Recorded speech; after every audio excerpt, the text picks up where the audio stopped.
Hi, it's Grandma here, and I am reading a new book, and it's going to be a lot different than the other one. This one's called A Long Way from Chicago by Richard Peck. This is a book that I taught my sixth graders many years ago, and they really enjoyed it. It is, rather than one story, it's going to be almost like short stories. And it takes place in Illinois, which is a state a lot like Missouri, where I live. And it's about a grandmother. And first of all, we're going to preview the book. So I've shown you the picture, and hopefully you can see a picture here. It's a biplane, and it looks like it's at a state fair of some kind. And there are two people in the cockpit and two people on the ground. So there's probably going to be a story about that. When we open the book up, we can read through the chapters. And by the way, it's called A Long Way from Chicago, a novel in stories. So it's going to be individual stories about Grandma. We have one chapter is called Shotgun Cheatham's Last Night Above Ground, 1929, The Mouse and the Milk, 1930, A One-Woman Crime Wave, 1931, The Phantom Brakeman, 1933, Things with Wings, 1934, that's probably how the airplane gets in, and Centennial Summer, 1935, and finally The Troop Train, 1942. So that kind of gives you a little bit of an idea of the kinds of stories, just reading the titles.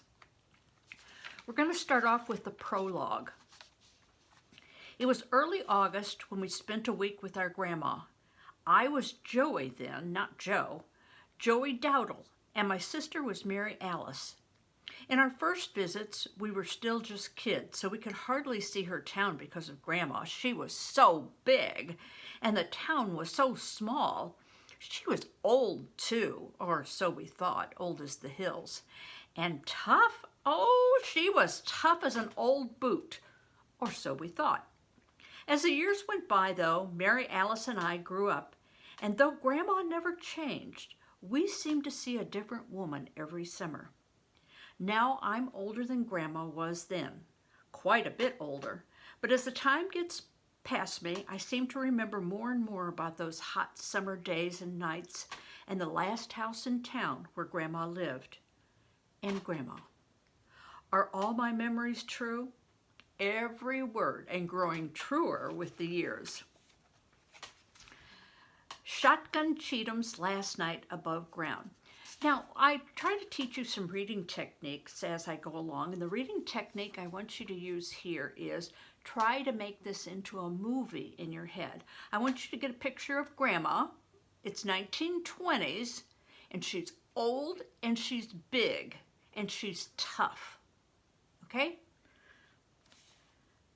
You wouldn't think we'd have to leave Chicago to see a dead body. We were growing up there back in the old days of Al Capone and Bugs Moran.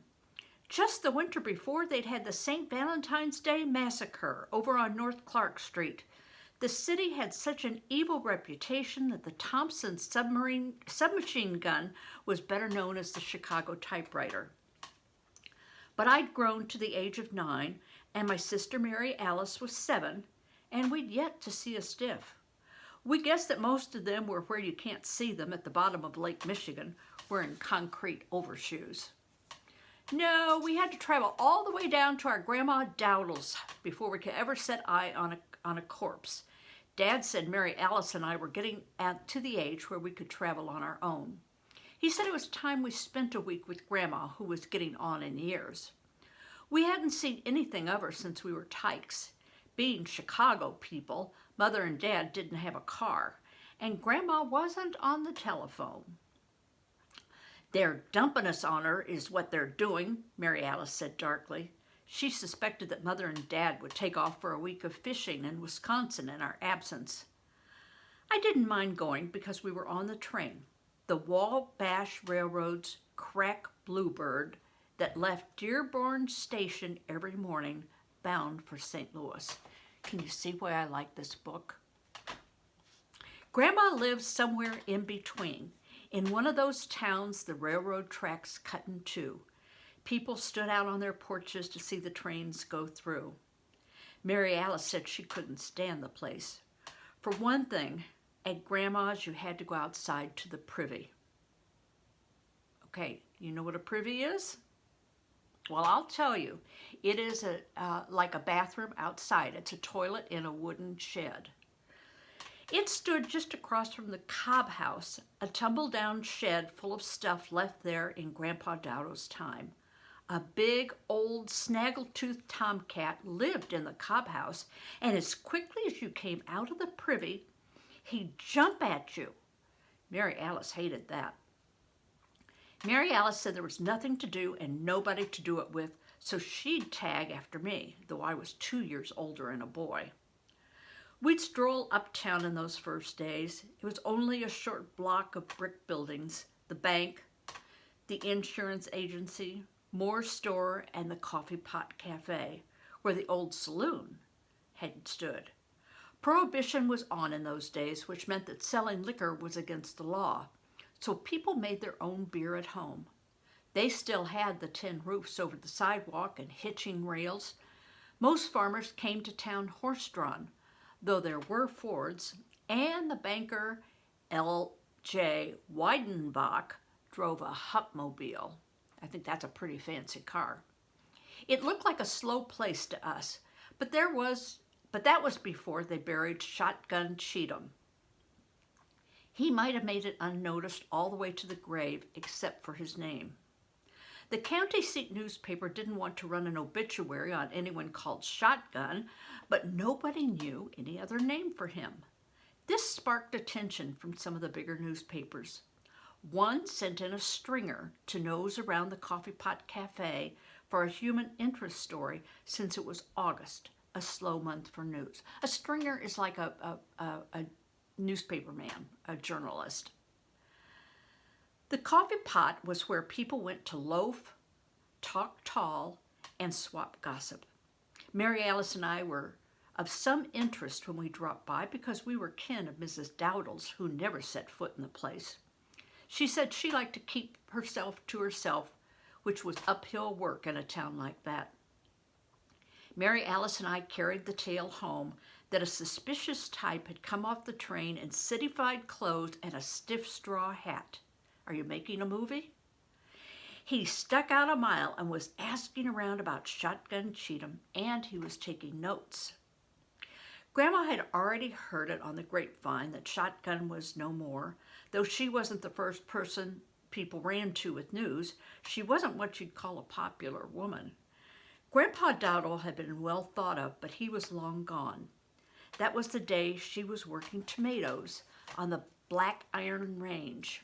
Range here is like a stove. And her kitchen was hot enough to steam the calendars off the wall.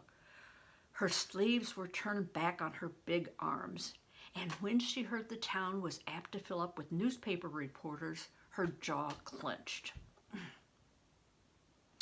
Presently she said, "I'll tell you what that reporter's after. He wants to get the horse laugh on us because he thinks we're nothing but a bunch of hayseeds and no-count country people. We are, but what business is it of his?" "Who was Shotgun Cheatham, anyway?" Mary Alice asked. "Oh, he was just some old reprobate who lived poor and died broke," Grandma said. "Nobody went near him because he smelled like a polecat. He lived in a chicken coop, and now they'll have to burn it down." To change the subject, she said to me, "Here, you stir these tomatoes and don't let them stick. I've stood in this heat till I'm half cooked myself."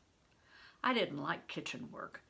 Yesterday she'd done apple butter, and that hadn't been too bad. She'd made that outside over an open fire, and she put pennies in the cauldron to keep it from sticking. Down at the Coffee Pot, they say Shotgun rode with the James brothers. "Which James brothers?" Grandma asked. "Jesse James," I said, "and Frank." "Oh, they wouldn't have had him," she said. "Anyhow, them Jameses were Missouri people." They were telling the reporter Shotgun killed a man and went to the penitentiary. Oh, several around here done that, Grandma said, though I don't recall him being out of town any length of time. Who's doing all this talking? Oh, a real old humped-over lady with buck teeth, Mary Alice said. Cross-eyed?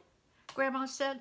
That'd be Effie Wilcox. You think she's ugly now? You should have seen her as a girl. And she'd talk you to death, her tongue attached in the middle and flaps at both ends. Grandma was over by the screen door for a breath of air. They said he'd notched his gun in 6 places, I said, pushing my luck. They said the notches were either for banks he'd robbed or for sheriffs he'd shot. Was that Effie again? Never trust an ugly woman. She's got a grudge against the world, said Grandma, who was no oil painting herself. She fetched up a sigh. I'll tell you how Shotgun got his name. He wasn't but 10 years old, and he wanted to go out and shoot quail with a bunch of older boys. He couldn't hit a barn from the inside, and he had a sty in one eye. They were out there in a pasture without a quail in sight, but Shotgun got all excited being around the big boys. He squeezed off around and killed a cow. Down she went. If he'd been aiming at her, she'd have died of old age eventually. The boys took the guns off him, not knowing who he'd plug next. That's how he got his name, and it stuck to him like flypaper. Any girl in town could have outshot him, and that includes me. And Grandma jerked a thumb at herself. She kept a 12-gauge double-barreled Winchester, Model 21, behind the wood box, but we figured it had been Grandpa Dowdle's for shooting ducks. And I wasn't no Annie Oakley myself, except with squirrels, Grandma said at the door, fanning her apron. Then in the same voice she said, Looks like we got company. Take them tomatoes off the fire. A stranger was on the porch, and when Mary Alice and I crowded up behind Grandma to see, it was the reporter. He was sharp-faced, and he'd sweated through his hatband. What's your business? Grandma said through screen wire, which was as friendly as she got. Ma'am, I'm making inquiries about the late Shotgun Cheatham. He shuffled his feet, wanting to get one of them in the door. Then he mopped up under his hat brim with a silk handkerchief. His Masonic ring had diamond chips in it. Who sent you to me? Oh, I'm going door to door, ma'am. You know how you ladies love to talk, bless your hearts. You'd all talk the leg off a mule. Mary and Alice and I both stared at that. We figured Grandma might grab up her broom to swat him off the porch. We'd already seen how she could make short work of peddlers even when they weren't lippy, and tramps didn't seem to mark her fence post. We suspected that you didn't get inside her house even if she knew you. But to our surprise, she swept open the screen door, stepped out into the porch. I followed, and so did Mary Alice, when she was sure the snaggletooth Tom wasn't lurking around there, waiting to pounce. You a newspaper reporter? She said. Peoria? It was the flashy clothes, but he looked surprised. What they been telling you? Looks like I got a good story by the tail, he said. Last of the old owl hoot gunslingers goes to a pauper's grave. That kind of angle, ma'am, I wonder if you could help me flesh out that story some. Well, I got flesh to spare, Grandma said mildly. Who's been talking to you? Oh, it was mainly an elderly lady. Ugly as sin, calls herself Wilcox, Grandma said. She's been in the state hospital for the insane until just here lately, but as a reporter, I guess you knows that out. Mary Alice nudged me hard, and the reporter's eyes widened. They tell you how Shotgun came by his name? Well, opinions seem to vary, ma'am. Ah, well, fame is fleeting, Grandma said. He got it in the Civil War. The reporter's hand hovered over his breast pocket where a notepad stuck out. Oh, yes, Shotgun went right through the war with the Illinois Volunteers, Shiloh in the spring of '62, and he was with U.S. Grant when Vicksburg fell. That's where he got his name. Grant gave it to him, in fact. Shotgun didn't hold with government-issue firearms. He shot rebels with his old Remington pump action that he used to kill quail back at home. Okay, we're going to pause a minute. Is Grandma telling the truth? Or is she trying to pull the wool over this guy's eyes? What do you think? Now, Mary Alice was yanking on my shirt tail. We knew kids lie all the time, but Grandma was no kid, and she could tell some whoppers. Of course, the reporter had been lied to big time up at the cafe, but Grandma's lies were more interesting, even historical. They made Shotgun look better while they left Effie Wilcox in the dust. He was always a crack shot, she said, winding down. Come home from the war with a line of medals bigger than his chest. And yet he died penniless, the reporter said in a thoughtful voice. Oh, well, he'd sold off them medals and gave the money to war orphans and widows. A change came across the reporter's narrow face. Shotgun had gone from a kill-crazy gunslinger to a war hero, marksman, philanthropist even. He fumbled his notepad out and was scribbling. He thought he'd hit pay dirt with Grandma. It's all a matter of record, she said. You could look it up. He was ready to wire a news story. Civil War hero, handpicked by U.S. Grant, called to the great campground in the sky. Something like that. And he never married? Never did. He broke Effie Wilcox's heart. She's bitter still, you see. And now he goes to a pauper's grave with none to mark his passing. Ah, the reporter said, which may have been a sample of his writing style. They tell you that, Grandma said? They are pulling your legs, Sonny. You drop by the coffee pot and tell them you heard that Shotgun's being buried from my house with full honors. He'll spend his last night above ground in my front room, and you're invited. The reporter backed down the porch stairs, staggering under this new material. Much obliged, ma'am, he said. Happy to help, Grandma said. Mary Alice had turned loose of my shirt tail. What little we knew about grown-ups didn't seem to cover Grandma. She turned on us. Now I've got to change my shoes and walk all the way up to the lumber yard in this heat, she said, as if she hadn't brought it all on herself. Up at the lumber yard, they'd be knocking together Shotgun Cheatham's coffin and sending the bill to the county. And Grandma had to tell them to bring that coffin to her home with Shotgun in it. By nightfall, a green pine coffin stood on two sawhorses in the bay window of the front room. People milled in the front yard. They couldn't see Shotgun from there because the coffin lid blocked the view. Besides, a heavy gauze hung over the open lid and down over the front of the coffin to veil him. Shotgun hadn't been exactly fresh when they discovered his body. Grandma had flung open every window, but there was a peculiar smell in the room. I'd only had one look at him when they carried in the coffin, and that was enough. I'll tell you just two things about him. He didn't have his teeth in, and he was wearing bib overalls. The people in the yard still couldn't believe Grandma was holding open house.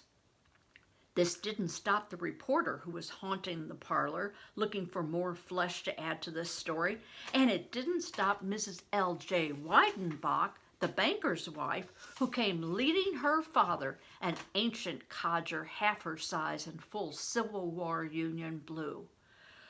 We are here to pay our respects at this sad time, Mrs. Weidenbach said when Grandma let her in. When I told Daddy that Shotgun had been decorated by U.S. Grant and wounded 3 times at Bull Run, it brought it all back to him, and we had to come. Her old daddy wore a forage cap and a decoration from the Grand Army of the Republic. He seemed to have no idea where he was. She led him to the coffin where they admired the flowers. Grandma had planted a pitcher of gladiolas from her garden at either end of the pine box. In each picture, she'd stuck an American flag. A few more people willing to brave Grandma came and went, but finally we were down to the reporter, who'd settled into the best chair, still nosing for news. Then who appeared at the front door but Mrs. Effie Wilcox in a hat.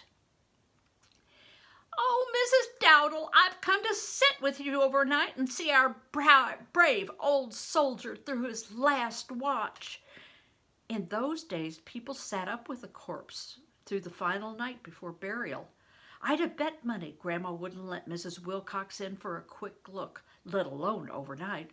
But of course, Grandma was putting on the best show possible to pull wool over the reporter's eyes. Little though she seemed to think of townspeople, she thought less of strangers. Grandma waved Mrs. Wilcox inside, and in she came, her eyes all over the place. She made for the coffin, stared at the blank white gauze, and said, "Don't he look natural?"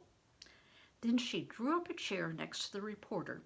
He flinched because he had it on good authority that she'd just been let out of the insane asylum. "Warm, ain't it?" she said, looking straight at him, but looking everywhere. The crowd outside finally dispersed. Mary Alice and I hung at the edge of the room, too curious to be anywhere. "If you're in for the long haul," Grandma said to the reporter, "how about a beer?" He looked encouraged, and Grandma left him to Mrs. Wilcox, which was meant as a punishment. She came back with 3 of her home brews, cellar cool. She brewed beer to drink herself, but these 3 bottles were to see the reporter through the night. She wouldn't have expected her worst enemy, Effie Wilcox, to drink alcohol in front of a man. In normal circumstances, the family recalls stories about the departed to pass the long night hours. But these circumstances weren't normal, and quite a bit had already been recalled about Shotgun Cheatham anyway. Only a single lamp burned, and as midnight drew on, the gladiolas dropped in their pitchers. I was wedged in a corner, beginning to doze, and Mary Alice was sound asleep on a throw rug. After the second beer, the reporter lulled visions of Shotgun's Civil War glories, no doubt dancing in his head. You could hear the tick of the kitchen clock. Grandma's chin would drop, then jerk back. Mrs. Wilcox had been humming Rock of Ages, but tapered off after "Let Me Hide Myself in Thee." Then there was the quietest sound you ever heard, somewhere between a rustle and a whisper. It brought me around, and I saw Grandma sit forward, cock her head. I blinked to make sure I was awake, and the whole world seemed to listen. Not a leaf trembled outside, but the gauze that hung down over the open coffin moved. It twitched. Except for Mary Alice, we all saw it. The reporter sat bolt upright, and Mrs. Wilcox made a little sound, then nothing. Then the gauze rippled, as if a hand had passed across it from the other side, and in one place it wrinkled into a wad as if somebody had snagged it, as if a feeble hand had reached up from the coffin depths in one last desperate attempt to live before the dirt was shoveled in. Every hair on my head stood up. "Nah," said Mrs. Wilcox, strangling. She pulled back in her chair. Her hat went forward. "Nah!" The reporter had his chair arms in a death grip. "Sweet mother of..." But Grandma rocketed out of her chair. "Whoa, Shotgun," she bellowed. "You've had your time, boy. You don't get no more." She galloped out of the room, faster than I could believe. The reporter was riveted, and Mrs. Wilcox was sinking fast. Quicker than it takes to tell, Grandma was back, and already raised to her apron shoulder was the 12-gauge Winchester from behind the woodbox. She swung it wildly around the room, skimming Mrs. Wilcox's hat, and took aim at the gauze that draped the yawning coffin. Then she squeezed off around. I thought that sound would bring the house down around us. I couldn't hear right for a week. Grandma roared out, "Rest in peace, you old..." And then she let fly with the other barrel. The reporter came out of the chair and whipped completely around in a circle. Beer bottles went everywhere. The straight route to the front door was in Grandma's line of fire, and he didn't have the presence of mind to realize she'd already discharged both barrels. He went out a side window, head first, leaving his hat and his notebook behind. Which he feared more, the living dead or Grandma's aim? He didn't stay around to tell. Mrs. Wilcox was on her feet, hollering, "The dad is walking and Mrs. Dowdall's gunning for me." She cut and ran out the door and into the night. When the screen door snapped to behind her, silence fell. Mary Alice hadn't moved. The first explosion had blasted her awake, but she naturally thought Grandma had killed her, so she didn't bother to budge. She says the whole experience gave her nightmares for years after. A burned powder haze hung in the room, cutting the smell of shotgun Cheatham. The white gauze was black rags now, and Grandma had blown the lid clear off the coffin. She'd have blown out all 3 windows in the bay, except they were open. As it was, she pitted her woodwork bat and topped the snowball bushes outside, but apart from scattered shot, she hadn't disfigured shotgun Cheatham any more than he already was. Grandma stood there savoring the silence. Then she turned toward the kitchen with the 12-gauge loose in her hand. "Time you kids went to bed," she said as she trudged past us. Apart from Grandma herself, I was the only one who'd seen her big, old, snaggle-toothed tomcat streak out of the coffin and over the windowsill while she lit fire, and I suppose she'd seen him climb in, which gave her ideas. It was the cat sitting smug on Shotgun Cheatham's breathless chest who'd batted at the gauze the way a cat will, and he sure lit out the way he'd come when Grandma fired just over his ragged ears, as he probably used up 8 lives already. The cat in the coffin gave Grandma Dowdall her chance. She didn't seem to have any time for Effie Wilcox, whose tongue flapped at both ends, but she had even less for newspaper reporters who think your business is theirs. Courtesy of the cat, she fired around, so to speak, in the direction of each. Though she didn't gloat, she looked satisfied. It certainly fleshed out her reputation and gave people a new reason to leave her in peace. The story of Shotgun Cheatham's last night above ground kept the Coffee Pot Cafe fully engaged for the rest of our visit that summer. It was a story that grew in the telling in one of those little towns where there's always time to ponder all the different kinds of truth. Okay, that's our first story. And I hope we made a movie, because it would be a fun movie to see, especially her waving that shotgun around the room and the reporter jumping out the window with the tomcat and the snowball bushes cut with the shotgun blast. Hope you enjoyed it, and hope to see you for another story from A Long Way from Chicago. Bye-bye.